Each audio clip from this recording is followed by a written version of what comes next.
का मरकत episode number 2।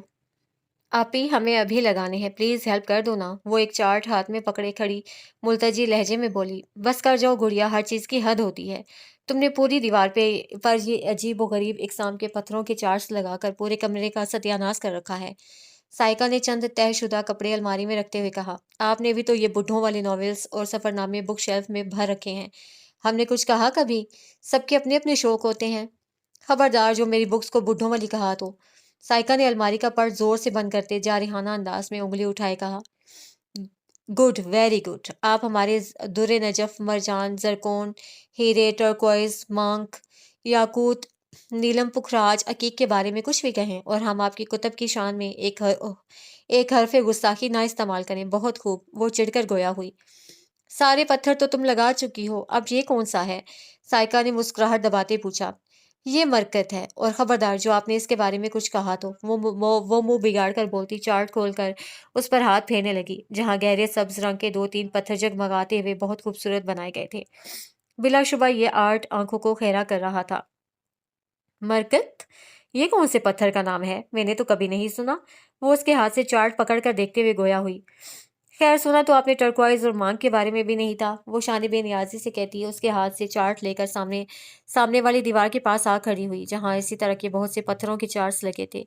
कुछ oil paint से बने थे तो कुछ कंप्यूटराइज्ड थे। टर्क्वाइज फिरोजा को इंग्लिश में कहते हैं, क्योंकि ये मुल्क टर्कस यानी रोम में ज़्यादा पाया जाता है, और मांग याकूत को हिंदी में कहते हैं। उसमें तुम्हें पैलेस याकूत बहुत पसंद है, ये नीलगू आसमानी वाला। साइका ने चार्ट पर हाथ रखते कहा, जिसमें वही पत्थर बना था जिसका वो जिक्र कर रही थी। ये सब हमने आपको बताया था, तभी पता है, वरना पहले तो आपके इल्म में ये सब नहीं था। वो चिढ़ाने वाले अंदाज में कहती चार्ट का दीवार पर एंगल लेने लगी। अच्छा, याद तो था ना, मगर तुम्हें तो वो भी नहीं होगा। चलो बताओ, चलते हो तो चीन को चलिए। मैं जो चाइनीज में शुक्रिया कहना बताया था, वो कैसे कहते हैं? साइका ने मसनूई बरहमी का तासुर देते हुए कहा, शे शे। वो अपने अजली लापरवाह अंदाज में बोली। साइका का मुंह खुल गया। हमें नी हाओ जिसके मीनिंग हेलो के हैं, वो भी पता है, और ये भी कि अपने इंशा ने चाइनीज के 500 अल्फाज सीखे थे अखबार पढ़ने के लिए। आप नीलम अबरार की जहानत को डिग्रेड नहीं कर सकती। वो फर्जी कॉलर झाड़ती हुए बोली, इतनी ही जहानत और सलाहियत है तो खुद ही लगा लो इन्हें। मैं जा रही हूँ कबाब फ्राई करने। आहिल आ रहा है, और उसे कबाब और तुम्हारे हाथ की चाय कितनी पसंद है, ये तो तुम जानती ही हो प्यारी गुड़िया। साइका ने शरारत से उसकी ठोड़ी पकड़कर हिलाई और मुस्कुराते हुए कमरे से निकल गई। आपी, आपी, इट्स नॉट फेयर, आपी। उसकी तमाम आवाज़ों को नज़रअंदाज करती साइका नीचे चली आई, जहाँ ड्राइंग रूम से आहिल की आवाज़ आ रही थी। साइका भी अंदर चली आई। अस्सलाम वालेकुम। उसने होले से सलाम किया तो आहिल ने मुस्कुराते हुए सर को जुम्बिश दी और फिर से दादो के साथ सिलसिला कलाम जोड़ लिया। नहीं दादो, मैं नहीं गया था। ये रेड तो मुझसे सीनियर ऑफिसर्स ने की थी। मेरे इल्म में ये बात बिल्कुल नहीं थी। ग्रेड 18 और 19 के ऑफिसर्स ने मनशियात की स्मगलिंग और फरोख्त के खिलाफ आज मुख्तलिफ जगहों पर ऑपरेशन किया है, मगर 2-3 मामूली नशावरों के अलावा कोई कामयाबी हासिल नहीं हो सकी। वो रिसानियत से कह रहा था। अचानक ही ख्याल आ गया पुलिस को, वैसे तुझे क्यों नहीं पता था? तू भी तो इसी अदारे का है ना? दादो ने चश्मा नाक पर टिकाते आहिल को घूरा। दादो में ग्रेड 17 का हूँ, और कई बार पुलिस के बड़े ऑफिसर्स ऐसी खुफिया रेड करते हैं कि अदारे के निचली पोस्ट पर मौजूद अफराद भी बेखबर होते हैं, ताकि उनकी वफादारी का भी इम्तिहान लिया जा सके। आहिल ने वजाहती जवाब दिया। हाय, दादो मुंह पर हाथ रखते हुए, नहीं मियाँ, तुमने कौन सी बेवफाई कर दी उन अफसरों के साथ? तुम भी तो ऊपर के अफसरों में से हो ना? उनकी बात पर आहिल ने बमुश्किल तमाम अपने मुंह के बिगड़ते जाविये दुरुस्त किए। जी दादो, मैं सीनियर ऑफिसर्स में से ही हूँ, एएसपी आहिल इसरार, मगर अभी नया नया तो अपॉइंट हुआ हूँ, और सीनियर्स में से मेरा ग्रेड सबसे कम है। इसीलिए और कुछ अफसरान को शक था कि जूनियर्स पहले ही रेड और ऑपरेशन की न्यूज़ रिलीज कर देते हैं, तभी उसे खुफिया रखा गया था। एक बार फिर उसने वजाहत दी तो कबाब और कोल्ड ड्रिंक ट्रे में रखे अंदर आती साइका मुस्कुराए बिना ना रह सकी। अरे साइका, मेरे बच्चे, भाई के लिए चाय ला। ये अंग्रेजी मशरूब पी पी कर क्यों सेहत खराब करवा रही है बेचारे की। वो जैसे ही सेंट्रल टेबल पर ट्रे रखकर सीधी हुई तो दादो ने नया नुक्स निकाल दिया। ड्राइंग रूम सादा सा मगर मुनफरिद था। हल्के आसमानी रंग के जो सोफे जो दो दीवारों के साथ पड़े थे, उनमें से एक सिंगल सोफे पर आहिल विराजमान था, और उसके सामने मेज और दूसरी दीवार के साथ दादो का तख्त था। बाएं तरफ वाली दीवार पर डेकोरेशन पीसेस लगे थे। ड्राइंग रूम के दो दरवाजे थे जिन पर सोफों के रंग से मिलते जुलते जाली के पर्दे टंगे थे, जबकि फर्श पर सफेद रुई सा नरम कालीन बिछा था। पूरे घर में सबसे महंगी और कीमती आराइश इसी कमरे की थी। दादो, चाय बनवानी है तो गुड़िया से कह देना, वो हल्के से मुस्कुराते हुए बोला। शायद बेबात मुस्कुराना उसकी आदत थी। घनी मूंछों तले बारीक होंठ जब भी मुस्कुराते आंखें सुकर सी जाती थीं। बस मियाँ, फिर तो पी लिए तुम चाय, दादो ने हाथ उठाते कहा और फिर तख्त से उतरने लगी। मैं मगरिब पढ़ लूं, वक्त गुजरा जा रहा है। हाय ये जोड़ों का दर्द। वो साइका का हाथ थामे तख्त से नीचे उतरी और फिर अपनी चादर दुरुस्त करती बाहर गुम हो गई।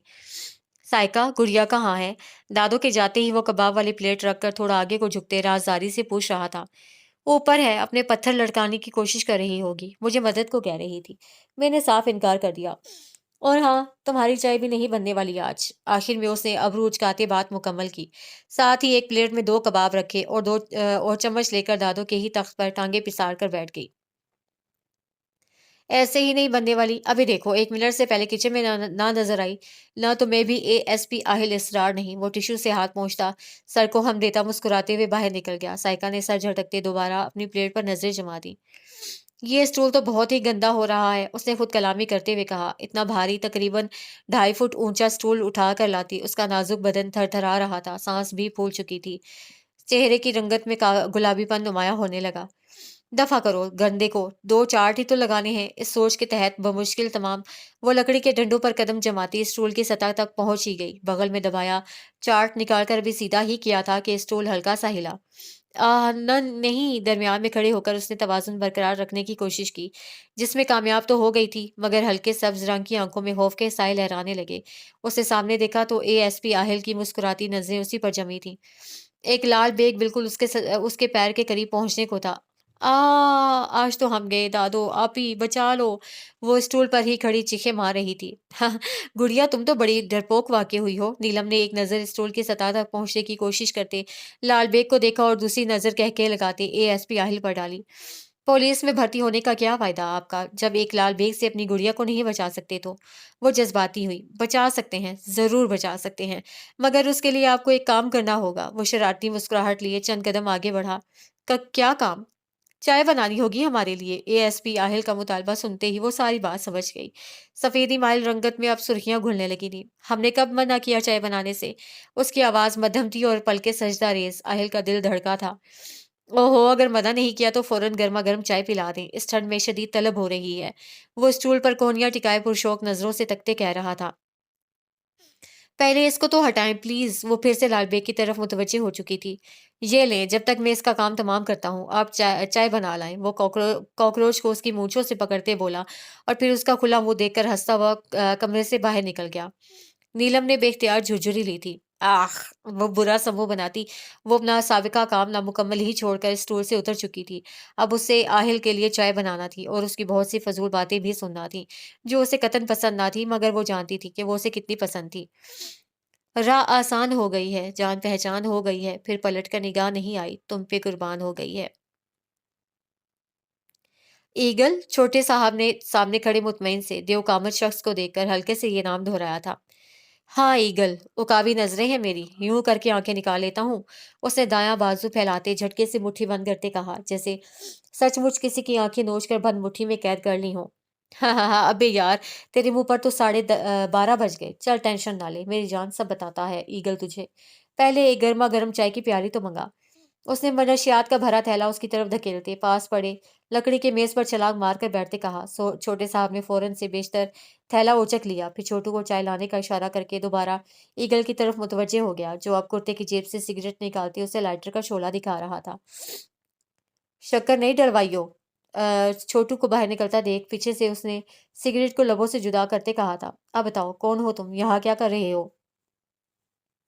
ये सब तुम्हारे पास कहाँ से आया? छोटे साहब अपने तख्त पर टांगे फैलाए गांव तकिए से टेक लगाता बोला था। यहाँ से ईगल कुछ तिरछा सा नजर आ रहा था। उसकी बात पर ईगल ने मुड़कर देखा। सिगरेट का धुआं मरगोले उड़ाता उसके चेहरे के आसपास बिखर रहा था। तिरछी मुस्कुराहट ने उसके हल्के कटाव वाले होंठों में खलबली सी मचाई थी। छोटा साहब मुस्तरिब हुआ था उसकी इस अदा पर। फिर वो बगैर कुछ बोले बाहर की तरफ कदम उठाने लगा। उसकी चाल काफी मजबूत और एतमाद से भरपूर थी। اے اے کہاں جا رہا ہے؟ بتا کر تو جا۔ چھوٹے صاحب نے جلدی سے تخت چھوڑا اور اس کے پیچھے چل پڑا، بلکہ بھاگنے لگا۔ پھر ایگل کمرے سے ملحق چھوٹی سی گیلری میں آ کھڑا ہوا اور سامنے دیکھنے لگا، جہاں بوسیدہ سی ٹوٹی پھوٹی عمارت بنی تھی، اور اس عمارت کی دوسری منزل پر مشتمل کمرے کی بیلکنی اس گیلری سے 1.5 فٹ کے فاصلے پر تھی۔ ایگل نے چھوٹے صاحب کو دیکھتے سامنے والی بیلکنی کی طرف اشارہ کیا۔ یہاں سے میں نے تم کو دیکھا، یہ سب نشہ تھیلی میں ڈالتے اور حقے چھپاتے، اور پھر پولیس کے آنے سے پہلے ہم چھلانگ لگایا ادھر سے، بیلکنی کی طرف اشارہ کرتے، اور سب اٹھا کر اس بالکنی میں رکھ دیا۔ ارے تم فکر کیوں کر رہا ہے؟ یہ سب دھندا ہم اتنا سا تھا، زمین سے قد ناپتے ہوئے تب سے کرتا آ رہا ہے۔ اب تو ایکسپرٹ ہو گیا ہے ہم اس میں، بس تمہاری مدد کیے ہیں اور کچھ نہیں۔ بات مکمل کر کے وہ اندر چلا آیا۔ سگریٹ انگلیوں میں دبا تھا۔ وہ دوبارہ میز پر بیٹھ کر سگریٹ کے کش بھرنے لگا، کونیوں کے آخر تک فولڈڈ آستینوں سے جھانکتے، بازو پر بچھو بنا تھا، شاید نہیں، یقیناً وہ ٹیٹو ہی تھا۔ گلے میں کالے چمڑے کا تعویذ گردن سے چپکا پڑا تھا۔ اب بھی کرتے ہو یہ دھندا؟ چھوٹے صاحب نے ایگل کو بغور تکتے کہا۔ آج کل تو بے روزگار گھوم رہا ہے ہم، ساتھ دو ساتھی تھے، کسی اوپر کے بندے نے سعودیہ بھیج دیا ہیروئن اور یہی نشہ اسمگل کرنے کو، تب سے ہم تو نوالے کو ترس گیا ہے۔ اس نے اپنی حالت پر خود ہی افسوس کرتے گردن کو ہلکا سا خم دیا تھا۔ تو اب تم کیا کرو گے؟ کرنا کیا ہے، یہی دھندا کرنا ہے۔ بس ہم کوئی پارٹی ڈھونڈ رہا ہے، تگڑی اور بھروسہ والی ہو۔ اسے بقیہ سگریٹ میز کے کنارے پر دباتے نیچے پھینک دی۔ اتنے میں چھوٹو چائے کے کپ کے ساتھ بسکٹ لے کر اندر آیا تھا۔ دے چھوٹے صاحب نے اسے چائے ایگل کو پیش کرنے کا کہا، مگر اس نے ہاتھ کے اشارے سے منع کرتے میز سے چھلانگ لگائی اور باہر کی طرف بڑھنے لگا۔ جب چھوٹے صاحب نے اس کا راستہ روکا، اے کہاں، بیٹھ نا، چائے پی، شکریہ ادا کرنے کو میں تیرے لیے اتنا تو کر سکتا ہوں۔ ہاں ہاں، ایک وقت کا کھلا دے گا، دوسرے کے وقت ہم کیا کرے گا؟ ایگل کی زخمی ہنسی پر چند پل کو چھوٹے صاحب کا منہ بند ہو گیا۔ اچھا تو میرے دھندے میں حصہ لے سکتا ہے، مگر ایک شرط پر۔ کیا؟ ایگل نے آنکھیں سکیڑ کر دریافت کیا۔ پہلے چھلانگ لگا کر دکھا۔ اس کی فرمائش پر ایگل استہزائیہ ہنسا اور پھر گیلری میں آ گیا۔ چھوٹے صاحب بھی اس کے پیچھے ہی تھا۔ اس نے دیوار کے سرے پر ہاتھ رکھا اور پیر اوپر اٹھا دیے، پھر گھوم کر پیر دوسری بالکنی کی سطح پر چھوڑ دیے۔ یہ کوئی معمولی چھلانگ قطن نہیں تھی، مکمل ٹرینڈ بندے کا کمال لگتا تھا۔ پھر ایگل نے 2-3 ایسے ہی چھلانگیں لگا کر بیلکنی میں رکھے حقے بھی اسے لا دیے۔ آج سے تو میرے دھندے میں میرا دایاں بازو ہے۔ اگر تیرا کام اچھا رہا اور تو بھروسے کا بندہ نکلا تو یقین کر، ڈیک تجھے ایماس کے انڈر لے لے گا۔ ابے لائف بن جائے گی تیری۔ ایماس کے نام پر ایگل کی سیاہ آنکھوں میں گہرے اندھیرے میں افق پر چمکتے تاروں سے چمک لہرائی تھی۔ اسے چائے کی پیالی منہ سے لگا لی، مگر آنکھیں بہت کچھ جانچ رہی تھیں۔ دوسری جانب چھوٹے صاحب مطمئن تھا کہ ایگل کے آنے سے سارے رزقی کام اس کے ہاتھ دے گا اور نام اپنا کمائے گا، پھر ڈیک کے توسط سے ایم آز کی گینگ کا حصہ بن کر پیسے میں کھیلے گا۔ 1 ماہ بعد طلوع سحر کا وقت تھا۔ دور کہیں مسجد سے مؤذن کی پرتاثیر آواز آ رہی تھی۔ آواز تھی یا کوئی سحر کے دین کے پکے اور مضبوط ایمان والے اس میں جکڑے جا رہے تھے۔ ایمان والوں کی نیندیں کچی ہو گئیں، وہ بیدار ہوئے تھے کہ ان کا رب انہیں پکار رہا تھا۔ وہ کیوں کر سنی انسنی کر دیتے جب اس پروردگار نے انہیں ہر نعمت عطا کی تھی۔ سورج کے نکلنے میں ابھی کچھ وقت درکار تھا۔ آسمان جامنی رنگ کی ردا اوڑھے لوگوں کو اپنی طرف تکنے پر مجبور کر رہا تھا۔ لال اینٹوں سے بنی مسجد سے مؤذن کی آواز اور اونچی آنے لگی۔ اللہ اکبر، اللہ اکبر، اللہ بڑا ہے، بہت بڑا ہے، اللہ بہت بڑا ہے، اللہ اکبر، اللہ اکبر، اللہ بہت بڑا ہے، اللہ بہت بڑا ہے۔ اشہد ان لا الہ الا اللہ، میں گواہی دیتا ہوں کہ اللہ کے علاوہ کوئی معبود نہیں۔ اشہد ان لا الہ الا اللہ، میں گواہی دیتا ہوں کہ اللہ کے علاوہ کوئی معبود نہیں۔ اشہد ان محمد رسول اللہ، میں گواہی دیتا ہوں کہ محمد صلی اللہ علیہ وسلم اللہ تعالیٰ کے رسول ہیں۔ اشہد ان محمد رسول اللہ، میں گواہی دیتا ہوں کہ محمد صلی اللہ علیہ وسلم اللہ تعالیٰ کے رسول ہیں۔ حی علی الصلاۃ، نماز کی طرف آؤ، حی علی الصلاۃ، نماز کی طرف آؤ، حی علی الفلاح، فلاح و کامیابی کی طرف آؤ، حی علی الفلاح، فلاح و کامیابی کی طرف آؤ۔ الصلاۃ خیر من النوم، نماز سونے سے بہتر ہے۔ الصلاۃ خیر من النوم، نماز سونے سے بہتر ہے۔ اللہ اکبر، اللہ اکبر، اللہ بہت بڑا ہے، اللہ بہت بڑا ہے۔ لا الہ الا اللہ، اللہ تعالیٰ کے علاوہ کوئی معبود نہیں۔ اذان کا جواب دیتے لوگ اب بیت الخلاء کا رخ کرنے لگے۔ نلکوں سے صاف شفاف مگر یخ ٹھنڈا پانی نکل رہا تھا جو کسی بھی انسان کو ٹھٹر جانے پر مجبور کر دے۔ یہ علاقہ پاکستان کے سب سے بڑے جبکہ دنیا کے دوسرے بڑے شہر کراچی کا ہے۔ یہ شہر کا وہ کنارہ تھا جہاں غربت و افلاس کی ایک دنیا قائم تھی۔ کچے مکان، نیلے رنگ کی ٹینکیاں، آپس میں جڑی چھتیں، کچی سڑکیں اور دھول مٹی غرض کے یہ شہر کا حصہ ہی نہ لگتا تھا۔ ایسی ہی ایک بند اور تنگ گلی میں بھوتوں کا مسکن لگتی ایک 2 منزلہ عمارت کے سامنے ایک وجود خود کو مکمل چادر میں چھپائے اذان کا جواب دے رہا تھا۔ یہ حصہ آبادی سے تھوڑا ہٹ کر تھا، گلی سنسان پڑی تھی۔ اس عمارت کی اوپری منزل پر بنے لال اینٹوں کے کمرے میں 5-6 افراد اذان سے بے خبر شراب کے نشے میں جھومتے، اپنی کامیابی پر رقص کرتے، جشن کا سما قائم کیے ہوئے تھے۔ آج کے دن وہ ایک اور خون کے دریا کا انتظام کر کے آئے تھے۔ ان کی تمام حرکات اسی شہر میں موجود بین الخدماتی مخابرات کے کارکنوں کے مانیٹرنگ سسٹم پر ملاحظہ کی جا سکتی تھیں، جہاں ہر طرف افراتفری کا عالم تھا۔ وہاں موجود ایک لڑکی اور 2-3 نوجوان اپنی نظریں مانیٹرز پر مرکوز کیے سرجیکل اسٹرائیک کے لیے گئے اپنے ساتھیوں کو ایک ایک پل کی خبر سے آگاہ کر رہے تھے، ساتھ ہی اگلے اقدام کی بھی خبر دے رہے تھے۔ وہ جو فقیر کے انداز میں گلی کنارے بیٹھا تھا اپنے ساتھی کی آواز پر فوراً متوجہ ہوا۔ Take your position. Bluetooth earphone سے آتی آواز پر اسے اپنے گرد لپٹی چادر دور اچھال کر دیوار کے پار چھلانگ لگا دی۔ زمین کی ناہموار سطح پر 5 انگلیاں ٹکائے اس نے جھکا سر اٹھایا تھا، سیاہ رنگ کے رومال کو سر پر لپیٹے وہ مکمل سیاہ لباس زیب تن کیے ہوئے تھا جس نے اس کے وجود کا مکمل حصہ ڈھانپ رکھا تھا۔ مضبوط سیاہ بوٹ اور ہاتھ میں تھامی بھاری A47 رائفل کے ساتھ وہ اور اس کے ساتھی سرجیکل سٹرائیک کے لیے تیار تھے۔ سر کو دائیں جانب کرتے اسے اشارہ دیا تھا۔ سامنے ایک بوسیدہ زنگ آلود لوہے کے دروازے کے آر پار اپنی جگہ سنبھالی وہ پانچوں بھی اسی کے حلیے میں تھے۔ اٹیک! تمام رضاکاروں کے ایئر فونز میں ایک ساتھ نسوانی آواز گونجی تھی۔ ان کی اسٹرائیک کنٹرولر ساتھی نے مانیٹر کی طرف دیکھتے کہا، جہاں 5-6 افراد کرخت چہروں پر داڑھی سجائے قمیض شلوار میں ملبوس آپس میں گفتگو کرتے اپنی موت سے بے خبر تھے۔ اچانک دھڑا دھڑ گولیوں کی آواز نے پورے علاقے میں طوفان برپا کر دیا۔ آواز تھی کہ کانوں کے پردے پھاڑ رہی تھی، دھواں ہی دھواں آنکھوں گھستا بینائی کو متاثر کر رہا تھا، اور جب مطلع کچھ صاف ہوا تو آس عالم نے اپنے آس پاس خون کا دریا دیکھا تھا۔ 5 لاشیں زمین پر چت پڑی تھیں، گولیوں سے چھلنی وجود، مگر وہ عادی تھا اس سب کا۔ اس کے ساتھیوں نے بھی رائفلز نیچے کی، آس پاس نظریں دوڑائی تھیں۔ ایک تھا جو غائب تھا۔ آس ہی از آؤٹ سائڈ دا ڈور۔ اس سے پہلے کہ وہ اس اطلاع پر کوئی کارروائی کرتا، فضا کو چیرتی فائر کی آواز پر سب چونک اٹھے تھے۔ نشانہ آس عالم تھا، مگر اسے نشانے پر رکھنے والا یہ بھول گیا تھا کہ وہ کمال کا کھلاڑی تھا۔ اس نے جھک کر اپنا دفاع کیا تھا۔ نتیجتاً گولی سامنے دیوار کے ساتھ پڑی بوریوں پر لگی تھی۔ پورا کمرہ دھواں دھواں ہو گیا تھا۔ قدموں کی آواز اب دور جانے لگی تھی۔ دشمن بھاگ رہا تھا، محافظ بھی پیچھے بھاگے تھے، مگر ان میں آس عالم سب سے آگے تھا، جبکہ باقی 2 مختلف سمتوں میں دوڑے تھے، اور جو رہ گئے وہ وہاں کا جائزہ لینے میں محو ہو گئے تھے۔ وہ شخص جتنا تیز دوڑتا آس کی بھی رفتار اتنی بڑھ جاتی۔ کبھی کبھی وہ فائر کرتا اور آس عالم اپنے دفاع کو کبھی جھک جاتا، کبھی زمین پر چت لیٹ جاتا۔ اس نے ایک بھی فائر نہیں کیا تھا۔ دشمن نہ جانے اسے ہلکا سمجھ رہا تھا جو اچانک رک کر اس کا نشانہ لینے لگا، مگر آس کی رائفل سے نکلنے والی گولی نے اس کی بندوق نیچے گرا دی۔ اس سے پہلے کہ وہ دشمن کی سانس اکھاڑتا، وہ موقع پا کر آبادی کی طرف نکل گیا۔ ایک خالی مکان کا بوسیدہ دروازہ ہلتے دیکھ کر آس اندر گھس گیا۔ رائفل کا منہ اوپر کی جانب کیے وہ دیواروں کے ساتھ میں اور کبھی ان کی اوٹ میں ہوتا آگے بڑھ رہا تھا۔ ایک کمرے کا دروازہ کھولتے فوراً حفاظتی طور پر رائفل آگے کر دی، مگر وہاں کوئی بھی نہ تھا۔ خالی مکان کی صرف دیواریں کھڑی ہوئی تھیں۔ وہ صحن میں موجود پھونک پھونک کر قدم رکھ رہا تھا کہ اچانک چھت سے کسی نے پانی کا مٹکا پھینکا۔ وہ دونوں ہاتھ سر پر رکھ چکا تھا، مگر پھر بھی کچھ ٹوٹا حصہ اس کے آ لگا۔ ماتھے پر خون کی لکیر سی بن گئی۔ آس نے زمین پر خون کا قطرہ گرتے دیکھا تھا، اور یہی خون پھر اس کی آنکھوں میں اتر آیا تھا۔ اس نے دانتوں کو ایک دوسرے پر سختی سے جمایا اور 4 سیڑھیاں پھلانگتے اوپر پہنچ گیا۔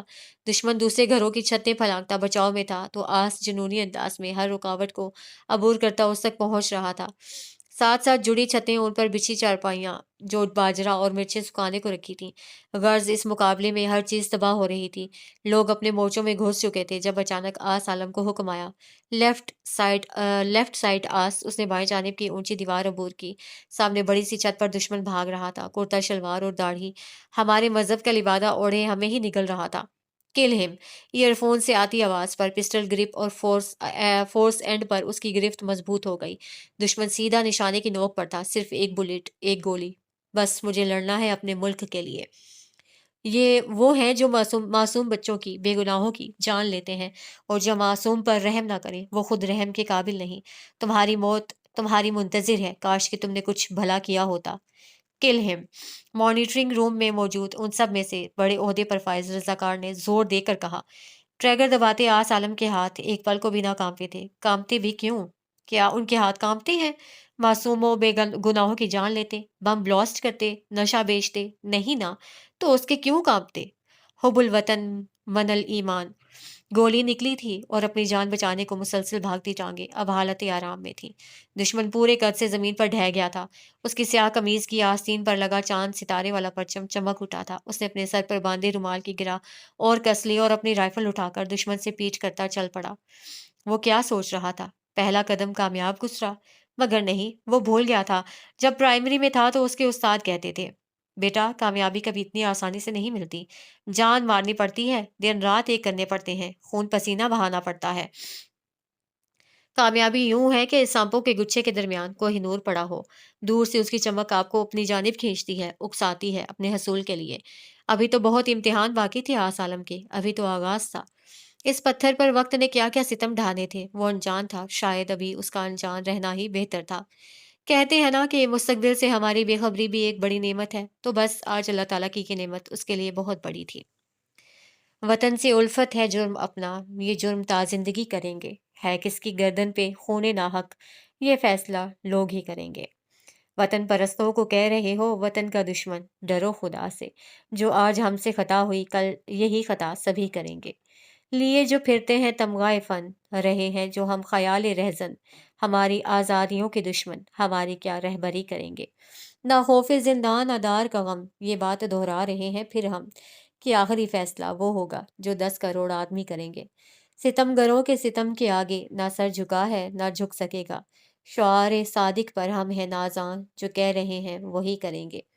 ये लोग कुछ कम निगाह जिनको समझ रहे हैं ना हैं कि ना समझ है, यही जमाने में आम जालिब शोर की रोशनी करेंगे। आपी, आपी! उसकी मुसलसल चीखों-पुकार पर बर्तन धोती साइका ने बेसाख्ता कानों पर हाथ धरे थे। उफ़, गुड़िया क्यों चिल्ला रही हो? साइका ने किचन से ही चिल्लाते हुए पूछा। हमने आपसे कहा था ना कि मरकत को कुछ मत कीजिएगा, फिर आपने वो चार्ट्स क्यों उतारे? उसका गुस्सा सवा नेज़े पर था। बर्तन धोती साइका पलटी। गुड़िया, उसका रंग इतना गहरा सब्ज है और इतनी चमक है उस चार्ट में कि खिड़की से आती रोशनी जब उस पर पड़ती है तो आंखों में लगती है। अजीब सी किस्म का चार्ट उठा लाई हो, हल्का रंग नहीं था क्या? साइका ने अपने अमल की वजाहत की। गुड़िया पैर पटकती चली गई, जो उसके गुस्से का साफ इजहार था। सुबह सुबह उसका मूड खराब हो चुका था। अबरार साहब पहले ही कॉलेज जा चुके थे। वो प्रोफेसर थे रियाजी के। अपना घर था जिसका दूसरा हिस्सा किराए पर दे रखा था। अच्छा गुजर बसर हो रहा था। दादो बस फजर के बाद आराम के लिए लेट जाती और जोहर के वक्त उठती थी। नीलम, मेरी प्यारी बहन, चांद का टुकड़ा, मेरी गुड़िया, नाश्ता कर लो। उसने नोट्स पर झुकी नीलम की ठोड़ी पकड़कर पिचकारते हुए कहा, जबकि नीलम उसका हाथ झटक चुकी थी। अच्छा, तुम कोई और रंग में लगा लो। पत्थरों के बहुत से रंग होते हैं। वो उसके साथ ही बेड पर विराजमान हो गई। नाश्ते की ट्रे साइड टेबल पर पड़ी थी। मरकत के भी बहुत से रंग हैं, जहाबी, सुनहरी माइल, धानी, सब्ज काही और जर्दी माइल, मगर हमें गहरा सब्ज ही पसंद है, हरी हरी मिर्च जैसा, और हम यही लगाएंगे। वो ढीठों की तरह बोली। अच्छा भाई, लगा लेना। वैसे मैंने तुमसे पूछा था ये पत्थर क्या भला है? तुम जब नया चार्ट लगाती हो उसके बारे में बताती हो, इस बार नहीं बताया। साइका ने उसका मूड बहाल करने को बात पलटी। इस बार आपने तारीफ के बजाय हजार ऐब निकाल दिए, तो मैं क्या बताऊं? वो तिड़की। अच्छा ये बताओ, ये मरकत को उर्दू में क्या कहते हैं? साइका ने ट्रे उठाकर अपनी और उसके दरमियान रखी। मकसद बातों में लगाकर उसे नाश्ता करवाने का था। ज़ुमुर्द, मगर संस्कृत में उसे मरकत कहते हैं। उसने बताते साथ ہی پانی کا جگ اٹھا لیا۔ اچھا، فیروزہ کو ٹرکوائز تم اس لیے کہتی تھی کہ تمہیں روم بہت پسند ہے، اور یاقوت کو مانگ اس لیے کہ اس میں میم آتا ہے۔ تمہارا پسندیدہ حرف، مگر زمرد کو مرکت کیوں؟ میم تو زمرد میں بھی آتا ہے۔ سائیکا نے اپنی لاجک لگائی۔ آپ کو پتا ہے، وہ تھوڑا آگے کھسکتے ہوئے پرجوش انداز میں بولی۔ تو سائیکا نے بمشکل اپنی مسکراہٹ کو روکا۔ پتھروں کی شوقین نیلم اس موضوع پر ایسے ہی جذباتی ہو جاتی تھی۔ آپ کو کیسے پتا ہوگا؟ خیر، میں بتاتی ہوں۔ مرکت ایک ایسا سخت ترین پتھر ہے جس میں صرف نیلم کے پتھر سے سوراخ کیا جا سکتا ہے۔ اس کی سطح بہت متوازی اور چمکدار ہوتی ہے۔ یہ اپنے ہلکے وزن مگر سخت ہونے کے باعث بہت پسند کیا جاتا ہے، اور ابھی وہ مزید زمرد کی تاریخ، قیمت اور خصوصیات بتاتی کہ سائیکا نے ٹوک دیا۔ بس بس، زمرد ایک پتھر ہے جس میں نیلم کے پتھر سے سوراخ کیا جا سکتا ہے، تو اس میں اتنا پرجوش ہونے کی ضرورت نہیں۔ اس کی بات پر نیلم کا منہ بن گیا۔ نفسیات کہتی ہے کہ انسان کی کچھ عادتیں اور خصوصیات بے جان چیزوں سے مماثلت رکھتی ہیں۔ اس میں کوئی انوکھی بات نہیں، یا پھر ہم ان خصوصیات کو لوگوں میں تلاش کر سکتے ہیں، جیسے میری تلاش ہے۔ مرکت ایک ایسا سخت ترین انسان جس کے خول کے اندر جانے کی اجازت صرف مجھے ہو، جس کے اندر نیلم بے پناہ سوراخ کر کے اس کے دل تک رسائی حاصل کر لے، بلکہ ذرہ ذرہ کر دے اسے۔ ایک ایسا مرکت جسے صرف نیلم ہی تسخیر کر سکے۔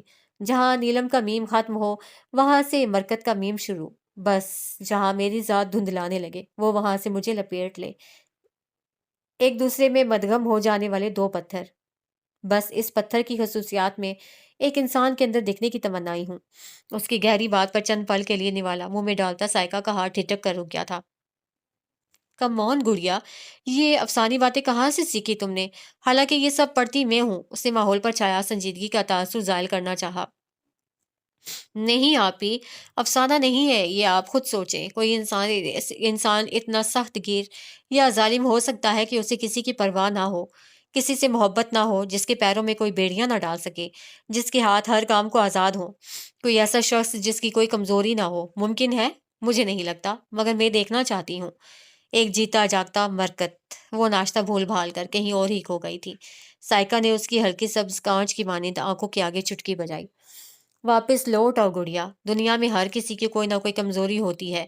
کوئی بھی انسان اگر دل رکھتا ہے تو وہ پتھر نہیں ہو سکتا، اور یہ تو تمہیں پتا ہوگا کہ اگر کوئی دل نہ رکھتا ہو تو وہ انسان نہیں ہوتا۔ چلو شاباش، اب یہ ناشتہ ختم کرو اور یہ فضول کی سوچوں پر بند باندھ کر ایگزامز کی تیاری کرو۔ سائیکا نے اپنی بات مکمل کر کے اس کے گال سے ہلائے اور دراز کھول کر چارج لگانے لگی۔ سر، الیکٹرک ٹریڈ مل پر دوڑتے شخص نے اس آواز پر کوئی جواب نہ دیا۔ سرخ سلیو لیس شرٹ اور سیاہ شارٹ میں ملبوس پسینے سے شرابور بدن تھکنے کے بجائے اور تیز رفتار سے دوڑنے لگا، یہاں تک کہ اس کے مضبوط سفید جلد والے بازوؤں سے پسینہ ٹپک ٹپک کر ہارڈ ووڈ کے فرش پر گر رہا تھا تو کبھی مشین کی پاتھ پر۔ گھنے بال اس کے تیز تیز قدم اٹھانے سے ہل رہے تھے، جبکہ آگے کے کچھ کشادہ پیشانی پر چپکے ہوئے تھے۔ یہ ایم آرز پلازا میں موجود جم تھا، جو صرف ایک شخص کے استعمال میں تھا، اور وہی ابھی یہاں موجود تھا۔ ہر طرف ورزشی آلات پڑے تھے۔ قد آدم شیشوں سے سجا یہ جم کسی عام شخص اور حلال کمائی کا نتیجہ نہیں ہو سکتا تھا۔ سر، ہمارے پانچوں بندے مارے جا چکے ہیں اور اسلحہ بھی وہاں سے غائب ہے۔ قیمتی لباس پہنے، سر سے گنجے مگر گھنی مونچھوں والے 35 سالہ آدمی نے پینٹ کی پاکٹس میں ہاتھ ڈالتے اس کے سامنے آ کر کہا، اوہ ویری بیڈ ڈیک، مگر تم جانتے ہو ایم آرز کو ہرانے والا ابھی تک پیدا نہیں ہوا۔ وہی تکبرانہ لہجہ، کلف لگا انداز۔ وہ ٹریڈ مل سے نیچے اتر چکا تھا۔ ڈیک نے سفید تولیا اس کی جانب بڑھایا، جسے تھامتے اس نے اپنے بالوں سے صاف گردن پر رکھا اور ایک ریٹرو پر بیٹھ گیا۔ ٹھیک 12 بجے تمہیں میری بات سمجھ آ جائے گی۔ ڈیک نے مطمئن انداز میں پانی کی بوتل منہ سے لگاتے گھٹا پانی چڑھاتے ایم آرز کو دیکھا۔ نہ جانے یہ شخص اتنا مطمئن کیسے رہ لیتا ہے جبکہ دشمن چاروں طرف سے اسے گھیرے ہوئے ہیں۔ ہیروئن اور کوکین اسمگل کرنے کا کہا تھا۔ بلوچستان کی پارٹی کو وہ کام کس کے ذمہ لگایا تھا؟ ہائی وے کی سیکیورٹی کا پتہ ہے نا، اور ایس پی کا عہدہ جب سے نئے بندے نے سنبھالا ہے خطرہ اور بڑھ گیا ہے۔ یہ پولیس کو بھی نہ جانے بیٹھے بٹھائے کیا موت بڑھ گئی ہے۔ کوئی بندہ ڈھونڈو پولیس کا، عہدہ زیادہ اونچا نہ بھی ہو مگر بندہ کام کا ہو، اونچا اسے میں خود بنا دوں گا۔ بات مکمل کرتے کرتے اس نے پلاسٹک کی خالی بوتل کا ڈھکن بند کیا۔ سر، وہ کام میں نے چھوٹے صاحب کے ذمے بات نامکمل ہی رہ گئی۔ ایم آرز نے پلاسٹک کی بوتل کو توڑ مروڑ کر اس کے گنجے سر پر مارا تھا۔ ڈیک کا سر اور جھک گیا مگر وہ اپنی جگہ سے ہل نہ سکا تھا۔ چھوٹے صاحب، اس نکمے انسان کو اتنی بڑی ذمہ داری دے دی۔ Are you mad idiot? اس نے گلاس سلائڈ اوپن کی اور اندر چلا گیا، جہاں موجود پنچنگ بیگ پر دو تین مکے برسائے اور پھر باکسنگ پنچ پہن کر جو شروع ہوا تو رکنے کا نام نہ لیا۔ ڈیک بھی اس کے پیچھے ہی چلا آیا۔ او نو، اگر یہ ہیروئن اور کوکین پکڑی گئی تو سوریا کی پارٹی کو کیا بھیجیں گے؟ اس کی ڈیلیوری پر ملنے والی ساری پیمنٹ اسلحے پر لگانی ہے۔ 25 کلو ہیروئن اور 1 ٹن کے لگ بھگ کوکین تم نے اس اناڑی شخص کی سپرد کر دی، وہ بولے جا رہا تھا۔ ڈیک نے کچھ کہنا چاہا کہ تو اس نے ایک پنچ اسے بھی دے مارا۔ خون کا فوارہ اس کے منہ سے نکلا تھا۔ کیسے ہو گئی یہ غفلت تم سے ڈیک؟ وہ اسے گردن سے دبوچ کر ہارڈ ووڈ کے فرش پر لٹا چکا تھا۔ گھٹنا موڑے وہ غیظ و غضب کی عملی تفسیر بنا اس کے اوپر جھکا ہوا تھا۔ سر، اس کی آنکھوں سے آنسو نکل آئے تھے۔ وہ تڑپ کر بولا تھا۔ ایم آز نے ایک زوردار دھکے کے بعد اسے چھوڑا تھا۔ نتیجتاً اس کا سر سیدھا شیشے کی سلائڈ میں لگا تھا۔ سر، وہ ایگل اس کے سارے کام بڑی مہارت سے کرتا ہے۔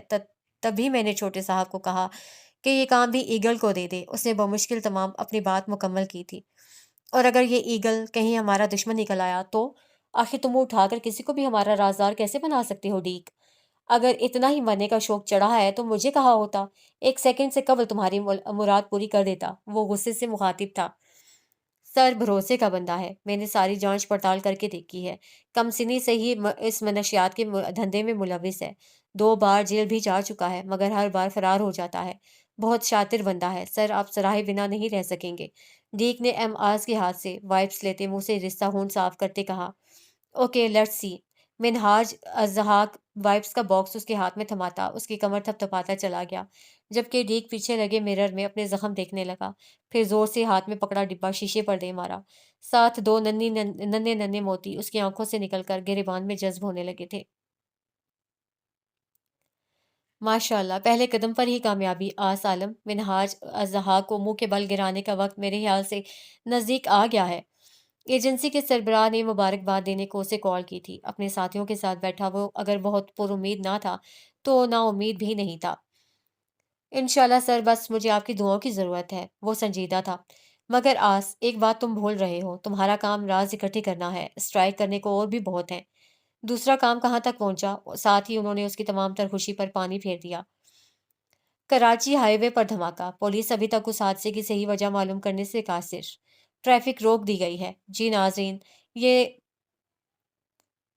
یہ مناظر ہیں کراچی ہائی وے کے، جہاں ایک ٹرالے سے ہونے والے دھماکے کے نتیجے میں کافی انسانی جانوں کا نقصان دیکھنے کو مل رہا ہے۔ کچھ افراد موقع پر ہی دم توڑ گئے اور 50 زخمی افراد کو ہسپتال منتقل کرنے کی کاوشیں جاری ہیں۔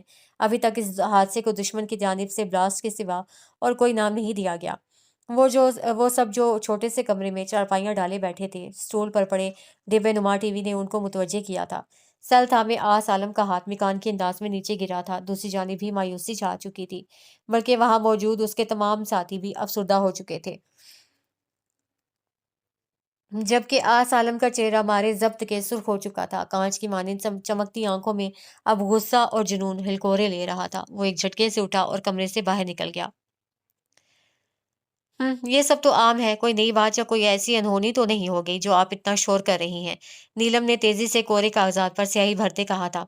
شیم آن یو نیلم، تم دیکھ رہی ہو یہاں کتنی فیملیز جا رہی تھیں، 2-3 پکنک کے پوائنٹس بھی تھے، اور بلاسٹ نے اتنا وسیع رقبہ گھیرے میں لیا ہے کہ تمہاری سوچ ہوگی۔ ذرا LED آن کرو، پتہ چلے تمہیں، زخمی افراد کی تعداد بڑھتی جا رہی ہے۔ سائیکا شدید غصے میں بولی تھی، جس کا ثبوت گڑیا کے بجائے ڈائریکٹ نیلم پکارنا تھا۔ ہاں تو ہم نے کیا غلط کہا ہے؟ کیا یہ روزمرہ کے واقعات نہیں ہیں؟ دہشت گردی ہمارے ملک میں ایک عام سا جرم ہے۔ اگر ایسا کوئی خاص ہوتا تو یہ پولیس، آرمی اور رینجرز کوئی تو روکتی، مگر یہ سب گھروں میں آرام فرما رہے ہوتے ہیں، VIPs کو پروٹوکول دے رہے ہوتے ہیں، غریب عوام مر رہی ہوتی ہے، اور یہ پولیس ساری رشوت خور حرام کھا کھا کر پیٹ نکل آئے ہیں ان کے، مگر مجال ہے جو خوف خدا کھا جائیں۔ اور یہ آرمی؟ وہ پین پٹک کر سائیکا کو تیز آواز میں جواب دے رہی تھی، جب اسے سختی سے اسے ٹوک دیا۔ Shut up, just shut up, تمہارا تو دماغ خراب ہو گیا ہے، جو منہ میں آ رہا ہے بکے جا رہی ہو۔ دن رات یہ لوگ سرحدوں پر کھڑے کھڑے برف ہو جاتے ہیں، جنگلوں میں چلتے چلتے پیر شل ہو جاتے ہیں، دشمن کی گولیاں کھا کھا کر روح پرواز کر جاتی ہے، اور تم کہہ رہی ہو کہ… سائیکا اس کے سر پر آن موجود ہوئی۔ ہاں ہاں، ہم یہی کہہ رہے ہیں کہ دھوکے باز ہیں یہ سب، قومی مفاد کی آڑ میں ذاتی مفاد پورے کرنے والے۔ آئے روز بم بلاسٹ، دھماکے، ٹارگٹ کلنگ، ہیروئن کی اسمگلنگ اور کچی شراب کی فروخت اور نہ جانے کیا کیا، اپنی عوام کو نگل رہے ہیں، حرام کھاتے ہیں، سرکاری نوکریاں، تگڑی تنخواہیں، راشن کارڈ، مفت تعلیم، یہ سب ہے ان قوم کے محافظوں کی حقیقت۔ وہ جو جوش میں سائیکا کے مقابل کھڑی بول رہی تھی، اچانک پڑنے والے سناٹے دار تھپڑ نے اس کی بولتی بند کر دی۔ ان کی تنخواہوں کی بات کرتی ہو تم؟ کیا کروڑوں کماتے ہیں جو اتنا بول رہی ہو؟ ہزاروں میں تنخواہ ہوتی ہے ان کی۔ اگر کوئی اللہ اللہ کر کے چھوٹے عہدوں کے تمام محاذ سر کر کے کسی بڑے عہدے پر جا پہنچے تب بھی وہ لاکھوں میں نہیں کھیلتا۔ آہل پولیس میں ہے، تنخواہ دیکھی ہے اس کی؟ اور رینجرز کی تنخواہ تو پولیس سے بھی 30% کم ہوتی ہے۔ یہ ہے ان کی تنخواہ، جو راتوں میں آپریشن کرتے ہیں، گھر گھر گوشہ گوشہ چھانتے ہیں۔ تم کھڑی ہو 30 دن سرحد کے کنارے اور کرو مقابلہ دشمن کی گولی کا، پیش کرو عوام سے پہلے اپنا سینہ، تب میں دیکھوں۔ بات کرتی ہو، لیٹ کر دکھاؤ برف کی سلوں پر، عبور کرو آگ کے دریا، شل کرو پاؤں پہاڑ سر کرتے، پھر کہنا ایک بندوق کا وزن برداشت نہیں کر پاؤ گی تم، اور چلی ہو اپنے محافظوں پر الزام تراشی کرنے۔ دشمن کی زبان بول رہی ہو، اپنے ہی محافظوں کو غدار کہہ رہی ہو۔ سائیکا جذباتی انداز میں چیختے ہوئے پوچھ رہی تھی۔ نیلم کے تو کان سائیں سائیں کرنے لگے تھے۔ مجال ہے جو اس کی ایک لفظ بھی اس کے سماعت میں اترا ہو، اسے تو بس دھچکا لگا تھا کہ سائیکا نے اس پر ہاتھ اٹھایا تھا۔ جب ہوش آیا تو آنکھیں رگڑتی چھت پر بھاگ گئی۔ اس کے علاوہ کوئی اور جگہ نہیں تھی جہاں وہ کھل کر آنسو بہا سکے۔ میرے وطن یہ عقیدتیں اور پیار تجھ پر نثار کر دوں، محبتوں کے یہ سلسلے بے شمار تجھ پر نثار کر دوں۔ کمرہ پورا تاریکی میں ڈوبا تھا، بلکہ وہ کمرہ کم کوئی اسٹور سا ہوگا۔ اندھیرے کے باعث کچھ بھی نظر آنے سے قاصر تھا۔ ایک لکڑی کی میز کے پاس رکھی کرسی پر بیٹھا شخص آنکھیں موند چکا تھا۔ کھاؤ یار، بہت مزے کا ذائقہ ہے اس کا۔ وہ یونانی دیوتاؤں سا حسن رکھنے والا کوئی 20-21 سال کا لڑکا اس کی طرف سفید پاؤڈر کی تھیلی اچھالتے کہہ رہا تھا۔ نہیں، مجھے نہیں کھانا، مجھے جانے دو، مجھے گھر جانا ہے۔ مائی موم از ویٹنگ۔ 16-17 سال کا وہ کالج اسٹوڈنٹ ناگواری سے بولا۔ کھانا تو تمہیں پڑے گا ڈریم بوائے۔ سفید مضبوط ہاتھوں سے اس کی ٹھوڑی کو جکڑے وہ کرہت لہجے میں دھاڑا تھا۔ ایم آز کو انکار کرنے کی جرت نہیں کر سکتا کوئی۔ تیرا تو باپ بھی کھائے گا۔ ساتھ ہی ایک جھٹکے سے اسے زمین پر پٹک دیا۔ وہ ماماز بوائے تھا، لڑائی جھگڑے سے دور رہنے والا۔ اس جلاد انسان سے فوراً خوف کھا گیا۔ کھاؤ اسے۔ یونانی دیوتا نے اس کے پیٹ میں مکہ مارا۔ جیسے ہی اس نے کراہ کر منہ کھولا، اس نے وہ سفید پاؤڈر سے بھری تھیلی اس کے منہ میں اڈیل دی اور ٹھوڑی پکڑ کر منہ اونچا کر دیا۔ 2 شفاف موتی اس کالج بوائے کی آنکھوں سے ٹوٹ کر سیمنٹ کے فرش میں جذب ہو گئے تھے۔ اور جب یونانی دیوتا کو یقین ہو گیا کہ وہ پاؤڈر اس کی آنتوں تک جا چکا ہے، تو اس نے ایک زبردست جھٹکے سے اس کا منہ چھوڑا اور ایک ٹھوکر مار کر چل دیا۔ وہ بے بسی کی تصویر بنا لیٹا صرف ایک ہی رٹ لگا رہا تھا، مما، بابا، بابا۔ شاید وہ ماضی کی تلخ یادوں میں اتنا محو ہو چکا تھا کہ حقیقت میں بھی وہی الفاظ دہرا رہا تھا، مما، بابا۔ وہ سر زور زور سے کرسی کی بیک پر پٹک رہا تھا۔ اس کے تسلسل میں سل کی وائبریٹنگ نے خلل پیدا کیا تھا۔ وہ اچانک ہوش کی دنیا میں لوٹا تھا۔ Eagle, come on, be hurry. Ambulance highway سے 15 منٹ کے فاصلے پر کھڑی ہے، جلدی نکلو۔ ڈیک کی آواز موبائل اسپیکر میں ابھری تھی۔ ہاں، ہم آ رہا ہے، بس پاس ہی ہے، اسی جگہ، بس 5 منٹ۔ وہ اپنے مخصوص لب و لہجے میں جواب دے رہا تھا۔ گڈ۔ ڈیک کال منقطع کر چکا تھا۔ کیا وقت آ گیا منہاج الضحاک؟ جو نشہ تم ماضی میں میری رگوں میں اتارتے تھے، وہ آج میں دوسروں کی رگوں میں اتارنے جا رہا ہوں۔ اس نے گلے میں تعویذ پہنا اور ایسوپروفائل الکوہول کا استعمال کرتے عارضی ٹیٹو چپکایا۔ 5 منٹ کی یہ کارروائی مکمل کر کے وہ وہاں سے نکل چکا تھا۔ ہائی وے پر تو گویا قیامت کا منظر تھا۔ افراتفری، لوگوں کا ہجوم اپنے پیاروں کو ڈھونڈنے جمع تھا۔ اتفاقاً حادثے کے دوران ہائی وے پر معمول سے زیادہ رش تھا، تبھی جانوں کا نقصان حد سے زیادہ ہو چکا تھا۔ زخمی افراد بے یار و مددگار پڑے کراہ رہے تھے۔ ایمبولینس کا شور، پولیس کے سائرن اور فائر بریگیڈ کی موجودگی، ماحول وحشت ترین تھا۔ جلے ہوئے مردہ جسم، خون ہی خون، آگ پانی کیا نہ تھا۔ ایگل کا دل کپ کپا گیا۔ وہ ڈرائیو کر رہا تھا۔ ایک آدمی حفاظتی طور پر ڈیک نے اس کے ساتھ بھیجا تھا، جو ایمبولینس لے کر وہاں پہنچا تھا۔ ایمبولینس میں نصب کیمرے سے ڈیک اس کو اپنے مانیٹر میں فوکس کیے ہوئے تھا۔ चलो शुरू हो जाओ। ईगल के ब्लूटूथ ईयरफोन में डीक की आवाज उभरी। साथ मौजूद आदमी ने अपने गिर्द लिपटी गर्म शॉल उतार दी। वो अब मुकम्मल किसी जख्मी किसी हालत में मौजूद था। ईगल भी बाहर निकला और स्ट्रेचर पर उसे लिटाने लगा। पुलिस मौजूद थी, जबकि रेंजर्स ने इलाके को सील कर रखा था और सिक्योरिटी के इंतजाम संभाल रही थी। वो बासानी एक एम्बुलेंस और उसमें मौजूद जख्मी का तासुर देते हाईवे से निकल गए थे। एम्बुलेंस का पिछला हिस्सा बोरियों से भरा पड़ा था। एक्सीलरेटर पर ईगल के पांव का दबाव बढ़ गया था। एम्बुलेंस अब नाहमवार रास्तों से गुजरती आगे आबादी की जानिब बढ़ रही थी। डीक ने मुतमईन होकर दोनों हाथ कुर्सी की बैग पर टिकाकर उन पर सर रख दिया। सर, डीक ने स्टडी रूम के ग्लास डोर पर दस्तक दी। एम आर्स प्लाजा का ये फ्लोर आधे से ज्यादा स्टडी ने घेर रखा था। यह जगह एम आर्स की पसंदीदा तरीन थी और इसमें रखी सफेद और गुलाबी रंग की वो डायरी। एम आर्स की जान बसती थी उसमें। इस स्टडी में कुछ ऐसा था जो कहीं नहीं था। कम इन। डीक दरवाजा धकेलते अंदर आ गया। पूरी लाइब्रेरी में सफेद रुई की मानिंद कालीन बिछा था। ग्लास की निहायत कीमती शफाफ मुनफरिद डिजाइन की शेल्फ पर सजी सफेद रंग की किताबें। इस लाइब्रेरी में ज्यादातर किताबें पुरानी थीं, जिनको सफेद कवर कर रखा था। बाकी तो उसकी फाइल्स थीं, उसकी जिंदगी के सबूत, 12 साल का रिकॉर्ड। सर, माल बाहिफाजत डिलीवर हो चुका है और पेमेंट आपके अकाउंट में आ चुकी है। एम आज ने सफ़ेद और गुलाबी रंग की वो खूबसूरत डायरी बंद कर दी। गुड, अब तुम जाओ और असलहा सौदिया भेजने की तैयारी शुरू कर दो। बंदे तुम्हें चुनने हैं, बाकी का काम मैं खुद करूंगा। वो बेतहासुर लहजे में कह रहा था। जी सर। डीक पलटा था जब मिनहाज की आवाज़ पर उसे रुकना पड़ा। डीक, उसने सवालिया नजरों से एमाज को देखा। कल ईगल को लेकर आओ लंच टाइम में, हुक्म देकर वो फिर से कलम उठा चुका था। डीक ने सर्द आ भरी और बाहर निकल गया। उसने डायरी खोली और उसमें लिखी बेशुमार अरबी गजलों को हसरत से देखने लगा। उसने बारीक निब वाला सुनहरी कलम उठाया और बहुत ही नफीस लिखाई में लिखने लगा। मेरे दिल की हर धड़कन तुम्हारे लिए गजल लिखती है। स्टडी की खिड़की खुली थी। तेज हवा के झोंके उसके ब्राउन बालों से टकराकर उन्हें बखेरने लगे। डायरी के वर्क आगे पीछे हिलते आखिरी सफ़े पर पहुंच गए। वो जेर लब इन अल्फाज को दोहराते कुर्सी से टेक लगाए आंखें मूंद चुका था। पूरा दिन ऐसे ही गुजर गया। उसने एक बार भी साइका को मुखातिब नहीं किया। वो अपनी जिद की बहुत पक्की थी। साइका ने भी सोच लिया था कि अब उसकी ऐसी बातों को नजरअंदाज नहीं करेगी। 2-3 बार आर्मी और एयरफोर्स से ताल्लुक रखने वालों के रिश्ते आए थे, मगर उसने सिर्फ इस बात पर इनकार कर दिया कि वो अपने मुल्क के लिए खिदमात अंजाम दे रहे थे। अबरार साहब इस झगड़े से अनजान थे, वरना अब तक नीलम को मना चुके होते। साइका से नाराजगी के बायस वो इतनी ठंड में भी छत पर लेटी थी, जिसकी दीवारें 3-3.5 फुट थीं। चारपाई पर लेटी वो रजाई को लपेटे इस नरम नरम गरम बिस्तर में गाफिल हो चुकी थी। हवा के ताज़ा झोंके ने भीगी रात के सन्नाटे में गाफिल वजूद की बिखरी शहद आगे जुल्फों से छेड़खानी की थी। कानों से गेसुओं का पर्दा हटा था। स्याह रात के गुप अंधेरे में कान में पहनी बाली चमकी थी। शहादत की उंगली से बाली को घुमाते उनाबी होंठों ने दाएं कान की लौ के करीब जाते सरगोशी की थी। मेरे दिल की हर धड़कन तुम्हारे लिए गजल लिखती है। लहजे की आंच इतनी पुरहिद्दत थी कि उसने पट से आंखें खोल दी और एक झटके से उठकर बैठ गई। आसपास नजर नजर दौड़ाई तो पूरी छत सुनसान पड़ी थी। 14वीं का चांद पूरे स्याह आसमान पर चमक रहा था। अजीब सा हावनाक मंजर था। उसने दिल में उठते उठते खौफ को थपकी दी और फिर लेट गई। अभी उसने पलकों की झालर गिराई ही थी कि एक और तेज हवा का झोंका आया। बाल चेहरे से हटे। किसी ने कान में फिर सरगोशी की थी।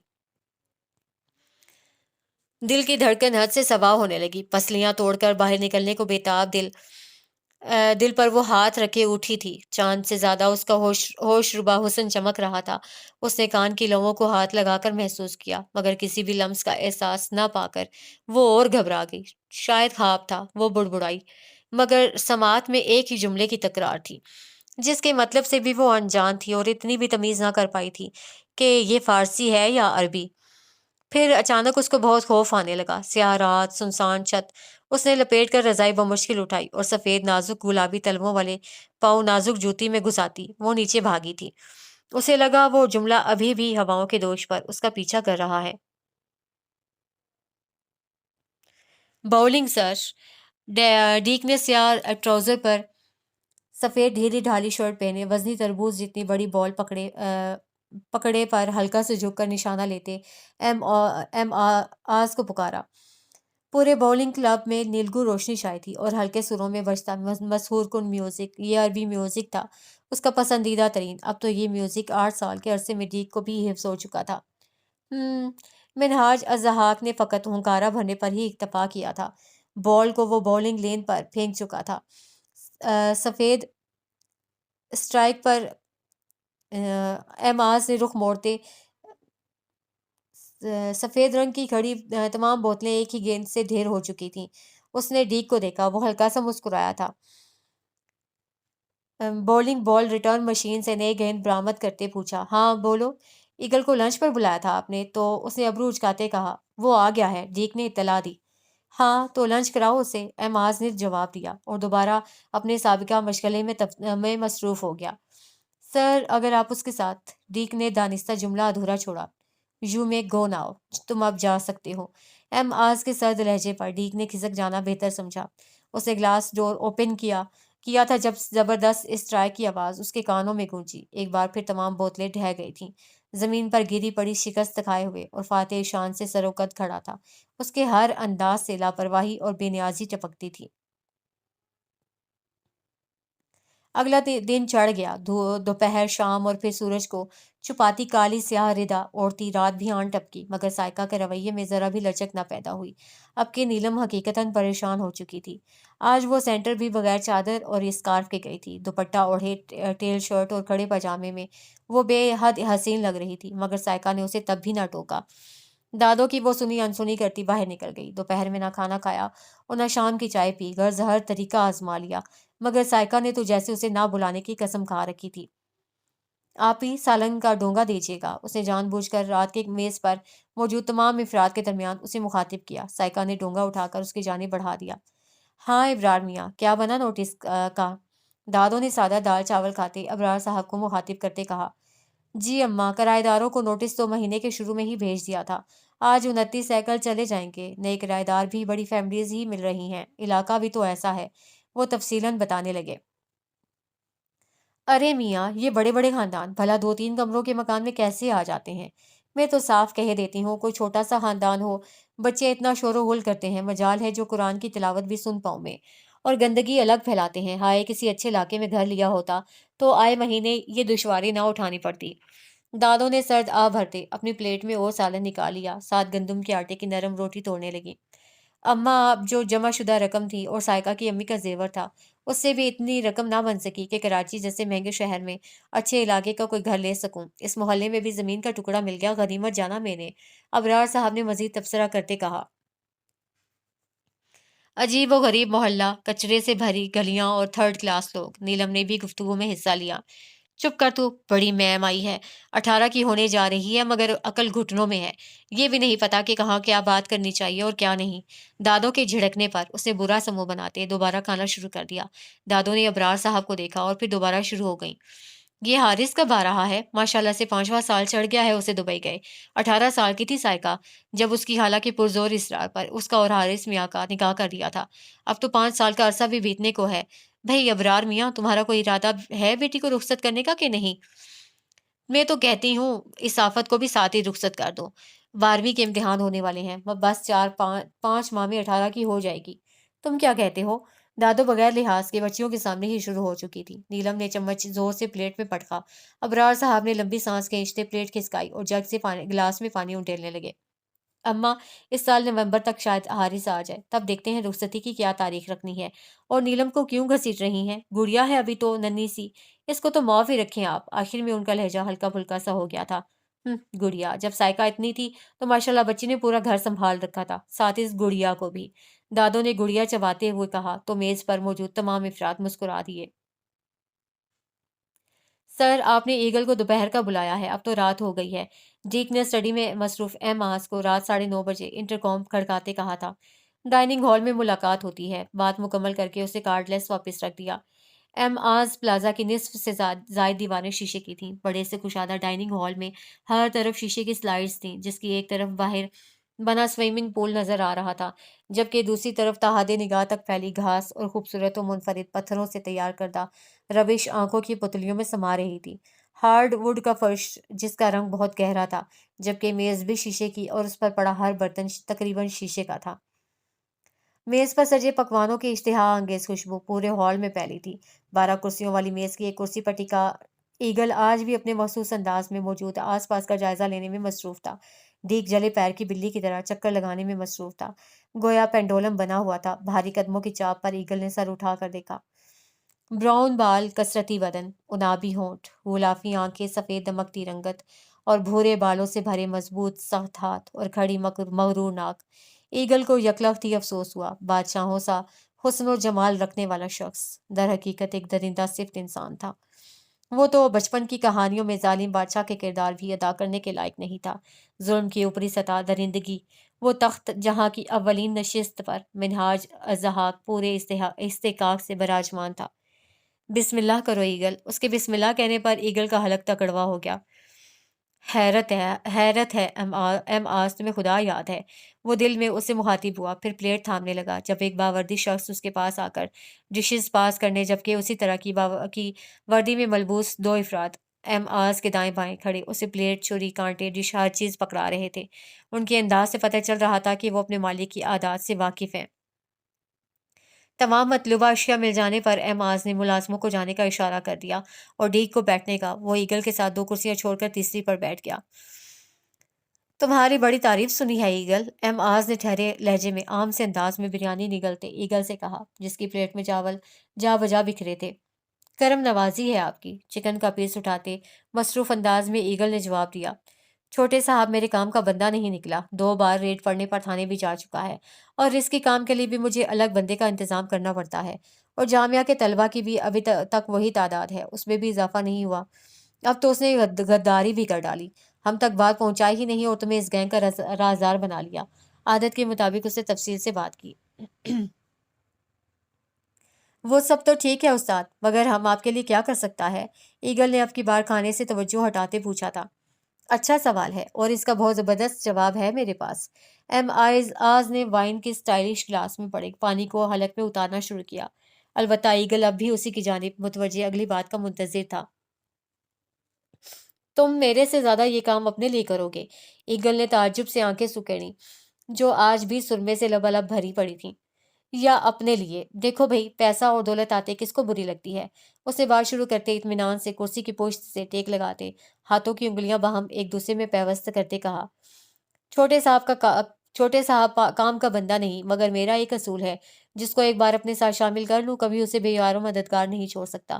اس لیے اب جو بھی کانٹریکٹ سائن ہوگا اس کا معاوضہ 60% تمہارا، جبکہ 40% چھوٹے صاحب کا ہوگا۔ ہاں، اگر کوئی رسک کی ڈلیوری تم نے اکیلے سر کر لی تو تمہیں اس کا پورا معاوضہ ملے گا۔ ایم آز نے ایک خاکی رنگ کا لفافہ اس کی جانب اچھالا جسے اس نے سرعت سے کیچ کیا تھا۔ ایم آز اس کی مکمل توجہ سے متاثر ہوتے مسکرایا تھا۔ اقوام متحدہ کی رپورٹ کے مطابق پاکستان میں 76 لاکھ افراد منشیات کا استعمال کرتے ہیں، جن میں 78% مرد اور 22% عورتیں ہیں۔ اور مزے کی بات یہ ہے کہ 76 لاکھ میں سے زیادہ تر افراد 24 سال کی عمر کے لگ بھگ ہیں۔ ظاہر ہے یہ جامعہ سے تعلق رکھنے والے افراد ہی ہوں گے، مگر مجھے یہ 76 لاکھ اب 1 کروڑ کی حد پار کرتے ہوئے چاہیے، اور یہ کام تم کرو گے۔ ینگ ہو، لک چینج کرو، کالجز یونیورسٹیز میں گھس جاؤ، تنظیمیں قائم کرو، پارٹیاں بناؤ، اسٹوڈنٹس کو اپنے جال میں جکڑنا شروع کرو اور انہیں اس زہر کا عادی بنا دو۔ سانس روکے اس کی بات سنتے ایگل نے گہری سانس لی۔ ہم تیار ہیں اس کام کو، مگر ہماری سیکیورٹی کی ذمہ داری آپ کو لینا پڑے گی۔ جامعہ کالجز میں گھسنا کوئی آسان کام نہیں، اور پرائیویٹ میں تو بالکل نہیں۔ اس نے اپنی پریشانی بتائی۔ تمہارے تحفظ کی تمام ذمہ داری میری ہے، پولیس، رینجرز، آرمی اور کوئی بھی پکڑ لے، فرار کی راہ میں نکالوں گا، مگر زبان کھولنے پر ان سے بھی زیادہ دردناک موت دوں گا کہ روح بھی کپ کپا جائے گی۔ سرد برف جیسا لہجہ تھا اس کا۔ ایگل نے تھوک نکلا۔ ہاں، پرائیویٹ میں تو جانے کی ضرورت ہی نہیں، امیر باپوں کی اولادیں پہلے ہی اس کی عادی ہو جاتی ہیں، اور جو رہ جاتے ہیں وہ دوستوں کی صحبت میں یہ زہر نگلنے لگتے ہیں۔ نہیں تو کیفیٹیریا بھی ان کے لیے موجود ہیں، مگر یہ سرکاری اداروں میں جوتے گھسا گھسا کر پڑھنے والے، ان کو عادی کرو اس زہر کا۔ بہت شوق ہے انہیں اپنے والدین کا پیسہ حلال کرنے کا۔ اس نے زہر خندی سے کہا تھا۔ ہم سمجھ گیا ہے آپ کا ٹارگٹ، فکر نہ کرو جی، اس دھندے میں ہم ماہر ہیں۔ ایگل نے ہاکی لفافہ جیب میں ٹھونسا۔ ANF، اور بات، پاکستان میں منشیات کی روک تھام ایک اور بات، پاکستان میں منشیات کی روک تھام کے ادارے اینٹی نارکوٹکس فورس ANF کے ترجمان کے مطابق منشیات میں سب سے زیادہ ہیروئن اور شراب کا ذائقہ پسند کیا جاتا ہے۔ تو تم ہیروئن سے شروعات کرو، ذرا ہوشیار رہنا، یہ ادارہ آرمی کے انڈر کام کرتا ہے اور منشیات کی روک تھام میں تیزی سے اپنا کردار ادا کر رہا ہے، یہاں تک کہ انٹرنیشنل لیول پر بھی स्मगलिंग करना खतरे से खाली नहीं। अपना फिलफोर तभी हम सिर्फ अंदरूनी पाकिस्तान इस जहर को फरोख्त करने पर मजबूर हैं। खैर, मेरे ख्याल से तमाम नुक्ते बयान कर चुका हूँ। किसी भी गैर जिम्मेदारी के बायस होने वाले नुकसान के जिम्मेदार तुम खुद होगे। एम आज ने नैपकिन से हाथ साफ करते बात मुकम्मल की। जी जी, हम समझ गया। ईगल ने जोर जोर से सर हिलाते कहा, जबकि मिनहाज कब का जा चुका था। ईगल ने लंबी सांस बाहर छोड़ी। कब से खामोश बैठे टीक ने उसकी जानिब देखते मुस्कुराहट उछाली। ईगल फिर खाने में मसरूफ हो गया। आप ही उठो ना प्लीज। करवट के बल लेटी तकिए में मुंह छुपाए साइका को नीलम ने झंझोर डाला, मगर वो बेहिस बनी रही। आप ही, चंद माह बाद तो आप ससुराल चली जाओगी। हारिस भाई घोड़े पर सवार अपने ख्वाबों की शहजादी को ले जाएंगे, मगर अभी तो आप गुड़िया से नाराज होकर ये माँ खराब मत करो। उसने साइका के कंधे पर सर रखते रखते जज्बाती होना शुरू कर दिया। मैं बिला वजह नाराज नहीं हूँ, तुम्हारी गलती है, उसे तस्लीम करो। साइका ने बिगड़े तेवरों से उसकी जानिब देखा। आप यार इस बहस को छोड़ दो। आपके और हमारे ख्यालात और सोच इस मामले में मुख्तलिफ है, इसलिए कह रही हूँ, इस पर इख्तिलाफ करके नाराज होने से अच्छा है कि हम इस मौजू पर बात ही ना करें। नहीं, इस मौजू पर बात करने और तुम्हारे ख्यालात बदलने की अशद ज़रूरत है, वरना तुम तो आहिल को भी साफ जवाब दे दोगी। साइका उठकर बैठ चुकी थी, अब संजीदगी से कह रही थी। आप ही, आहिल भाई हमारे तायाजात से ज़्यादा और कुछ भी नहीं है। हम आपको पहले ही अपना आइडियल बता चुके हैं। आहिल भाई उस पर 1% भी पूरा नहीं उतरते, तो साफ जवाब देना बनता है। उसने नाक से मक्खी उड़ाई। जैसा तुम्हारा आइडियल है ना, ऐसा शख्स मिलना नामुमकिन है, और अगर मिल भी गया ना, तो सारी जिंदगी उस पत्थर से सर फोड़ती लहू लहान हो जाओगी, मगर सिवाय जख्मों की और कुछ हाथ नहीं आएगा। हकीकी जिंदगी में कदम रख लो मेरी जान, और बात को समझो। साइका बिलाखिर नरमी पर उतर आई और उसे प्यार से समझाते हुए बोली थी। फिर भी हम आहिल भाई से शादी नहीं करेंगे। हम किसी परदेसी से शादी करके आउट ऑफ कंट्री चले जाएंगे। हमें पाकिस्तान नहीं पसंद, हमें यहाँ नहीं रहना। उसे मुंह बसूरते साफ अल्फाज में कहा। वो अपनी हर बात सिर्फ साइका से ही शेयर करती थी। इतना नापसंद है तुम्हें अपना मुल्क? चलो फर्ज करो तुम्हें अपने मुल्क के लिए कोई कुर्बानी देनी पड़ जाए, या कभी तुम्हारे मुल्क को तुम्हारी जरूरत पड़ जाए, तो क्या इनकार कर दोगी? साइका ने सवाल दागा, हालांकि वो जवाब जानती थी। यकीनन साफ इनकार। हम क्यों किसी के लिए अपनी खुशो-खुर्रम ज़िंदगी ख़राब करें, और ख़ास तौर पर इस मुल्क के लिए, जहाँ गुर्बत व अफ़लास के सिवा कुछ नहीं, जहाँ पानी, बिजली, रोटी, कपड़ा और मकान जैसी बुनियादी ज़रूरियात मुयस्सर नहीं, जहाँ जुराइम की एक वसी दुनिया है, भत्ताखोरी, टारगेट किलिंग, अगवा, बराए तावान, हेरोइन और असलहे की स्मगलिंग, बम धमाके, दहशतगर्दी। क्या नहीं है? हमारा इस मुल्क में रहने को दिल नहीं करता, और आप इसके लिए कुर्बानी क्या बोल रही हैं? हम तो अपना एक बाल भी इस मुल्क पर ज़ाया ना करें, उसने जज़्बाती होते कहा था। फिर वही बात। साइका का मूड फिर से खराब होता देख कर नीलम फ़ौरन आगे को खिसकी। हमारी छोड़ें, अपनी बताएं। कोई फ़ोन-शोन, कोई लव लेटर शेटर? हाँ। साइका के गुलनार होते चेहरे को देखकर ने उसके कंधे से अपना कंधा मस करते हुए मजाक उड़ाया। बदतमीज! साइका ने तकिया उठाकर नीलम के सर पर मारा। उसे भी जवाबी कार्रवाई करने में देर नहीं लगाई थी। 2 मिनट में पूरे बेड पर छोटे-छोटे रुई के गाले बिखर गए थे। नीलम की शहद आगी जुल्फों को मरी के पहाड़ों को ढकती बर्फ की मानिंद इन रुई के गालों ने भी ढांप दिया था। उछलती कूदती दोनों बहनें अपनी तमाम नाराजगी भूल भाल चुकी थीं।